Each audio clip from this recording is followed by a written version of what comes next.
KGF के बाद फिर से एक बार तैयार हो जाओ एक ऐसी मूवी के लिए जो सबको फिर से वही फील देगी जो कि केजीएफ ने दी थी।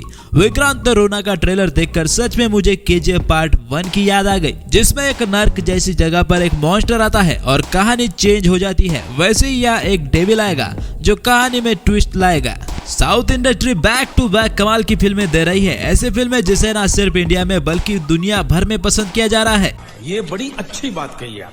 ट्रेलर को देखकर कोई भी ये बिल्कुल नहीं कह सकता कि ये इंडिया में बनी फिल्म है। ऐसा लगता है कि हॉलीवुड में बनाई गई फिल्म है, जिस पे 500 या 1000 करोड़ का खर्चा किया गया है।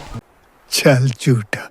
लेकिन आपको जानकर हैरानी होगी कि इस फिल्म का बजट सिर्फ 95 करोड़ है और इसके विजुअल इफेक्ट्स माय गॉड कसम से बिल्कुल शॉकिंग है। हाँ, 95 करोड़ में ऐसे विजुअल इफेक्ट्स कमाल ही होंगे ना।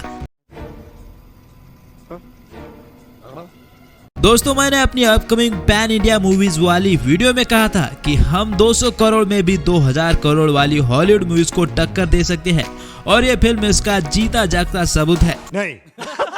ट्रेलर में कहानी को बहुत अच्छे से छुपाया गया है, वरना बहुत से फिल्मों में ट्रेलर में ही कहानी को रिवील कर दिया जाता है। ठीक से ये तक पता नहीं होता कि ट्रेलर में दिखाना क्या है और क्या नहीं। गजब बेइज्जती है। लेकिन विक्रांत रोना का ट्रेलर देखकर कहानी बिल्कुल समझ नहीं आती, जो कि इस फिल्म का प्लस पॉइंट होने वाला है। शुरुआत में ही हमको ये जरूर पता चलता है कि कोई औरत शायद इस कहानी पर कई सालों से रिसर्च कर रही थी और अब वो उस पर शायद एक बुक लिख रही है। यहाँ पे मुझे केजीएफ की याद आई और जिस तरह से हमें ये बताया गया कि गांव वाले कोई कहानी छुपा रहे हैं और वो कहानी फिर से शुरू हो गई है, इसका मतलब कि कहानी पहले भी हो चुकी है। इससे इसके और भी पार्ट बन सकते हैं या फिर हो सकता है इसका भी कोई वर्ष शुरू हो जाए। चुप कर बे कुत्ते। इस कहानी में एक डायलॉग है, वो डर फिर से वापस आ गया है। इसका मतलब हो सकता है कि विलन यहाँ पर फिर से वापस आ गया है और किच्चा सुदीप किसी स्पेशल ऑफिसर या फिर पुलिस ऑफिसर का रोल निभाएंगे, जो कि उस ऑफिसर के बदले आया है जिसकी लाश कुएं में मिली थी। सुना इंस्पेक्टर सुरेश कृष्णा की लाश कुएं में मिली थी। फिल्म में किच्चा सुदीप की वजह से और ज्यादा ग्लो चढ़ गया है। जैकलिन इस फिल्म से कमबैक कर रही है और सलमान इसे सपोर्ट कर रहे हैं।